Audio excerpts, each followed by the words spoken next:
Okay, let's get into this. Have you noticed how email threats lately just seem different? They don't always look like the obvious scams anymore. Oh, absolutely. We're seeing these, perfectly written emails. Sometimes you even wonder if AI wrote them. Exactly. And they slip right past a lot of the traditional filters. Because, there's no dodgy link flashing, no terrible grammar. Right. The whole landscape's shifted. Attackers know that security often looks for those easy tells, bad keywords, weird sender history, obvious malicious links. So if an email looks clean, sounds legit. Those older filters might just wave it through. It's a real blind spot. Which brings us to our deep dive today. We've been looking at some material on a different angle for email security. It's from Libraesva about their semantic AI product. Mm-hmm. And the mission here is really to unpack what this is.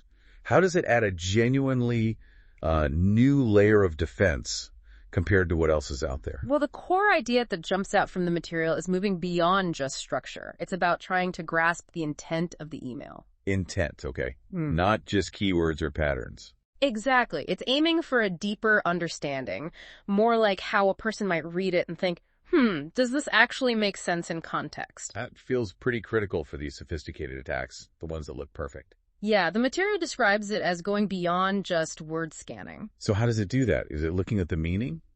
Apparently, yes. It looks into the logic, the meaning, the context within the message, trying to spot subtle things that are off. Like inconsistencies. Yeah. Even if the writing is good. Right. Maybe a request that seems unusual for that sender or a sudden change in payment instructions, even if it's embedded in a perfectly normal-looking email chain. It's looking for those semantic irregularities, as they put it. Okay, that's interesting.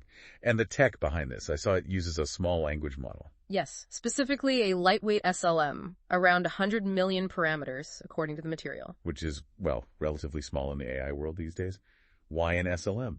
The idea seems to be that training it specifically on email threats gives it a very focused understanding of communication patterns, both good and bad, within that specific email environment. And keeping it lightweight.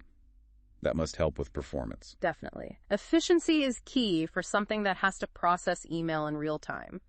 You can't have huge delays. Makes sense. And speaking of how it works, privacy seems to be a big point in the material. It runs locally, on-premise. That's highlighted as a major differentiator. It runs locally, so there's no cloud processing needed for this specific AI part.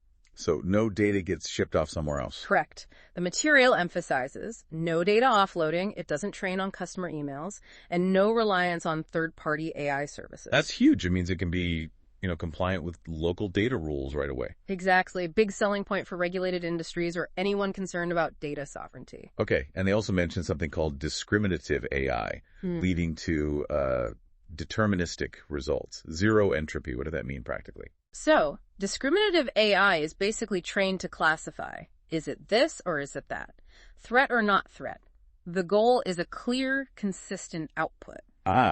So not fuzzy probabilities, but a more definite yes-no based on its analysis. That seems to be the idea behind zero entropy. You put the same email in, you get the same result out. Consistency.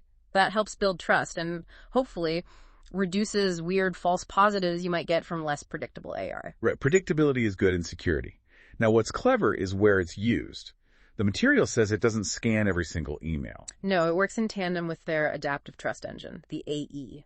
Okay, so the AE does the first pass. Yeah, the AE handles the broader check sender reputation, known threats, rules, etc.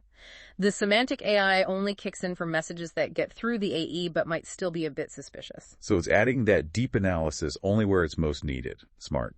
Avoids bogging things down. Precisely. It adds that layer of sophistication without creating alert fatigue by scanning everything.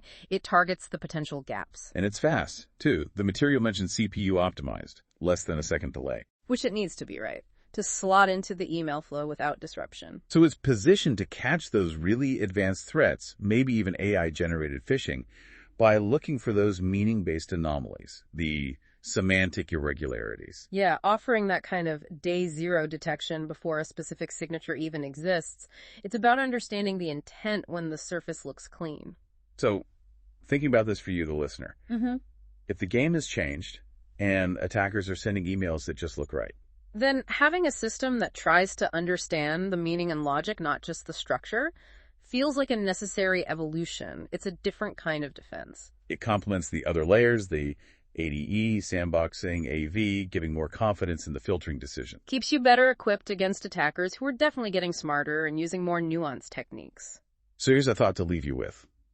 If the threats are evolving to mimic genuine communication perfectly, maybe the future isn't just about better block lists or signature matching. Perhaps it's really about teaching our security systems to, well, truly understand communication, context, and intent, almost like a human analyst would. Somebody to chew on. Yeah. A different way to think about securing the inbox.